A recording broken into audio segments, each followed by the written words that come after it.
নিশ্চয়ই তোমরা এর আগে chilli chicken, chilli fish try করেছো? আজ তোমাদের দেখাবো কিভাবে ঘরেই তৈরি করতে পারবে মজাদার রেস্টুরেন্ট স্টাইলের চিলি এগ। এর জন্য প্রথমেই একটা বাটিতে ২টা ডিম ভেঙে নিয়ে দিয়ে দিচ্ছি পরিমাণ মতো লবণ আর গোলমরিচের গুঁড়া। এবার সবগুলো উপকরণ ভালোভাবে মিশিয়ে ডিমগুলো ফেটিয়ে নিব। এবার একটি প্যানে তেল গরম করে ডিমগুলো ঢেলে দিয়ে এভাবে ছোট ছোট টুকরা করে ভেজে একটি বাটিতে তুলে নিব। সেম তেলে দিয়ে দিচ্ছি কেটে রাখা পেঁয়াজ। পেঁয়াজগুলো একটু বড় করে কাটতে হবে। তারপরে দিয়ে দিচ্ছি টমেটো। ভালোভাবে নাড়িয়ে দিয়ে দিব কেটে রাখা ক্যাপসিকাম। বেশ কিছুক্ষণ নাড়িয়ে দিয়ে দিব ভেজে রাখা ডিম।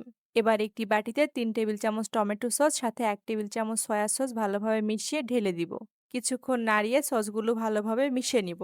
এবার একটি বাটিতে ২ চামচ কর্নফ্লাওয়ার সামান্য ঠান্ডা পানিতে ভালোভাবে গুলিয়ে নিব। এবার এটি অ্যাড করে দিয়ে দিব সামান্য পরিমাণ চিনি টেস্টটা ব্যালেন্স করার জন্য। সবকিছু ভালোভাবে মিশিয়ে কিছুক্ষণ নাড়িয়ে নিলেই তৈরি হয়ে যাবে রেস্টুরেন্ট স্টাইলের মজাদার চিলি এগ। এই মজাদার চিলি এগ বাড়িতে বানিয়ে জানিও কিন্তু। ভালো থেকো সবাই, দেখা হবে পরের ভিডিওতে। আর ভিডিওতে লাইক করতে ভুলো না কিন্তু।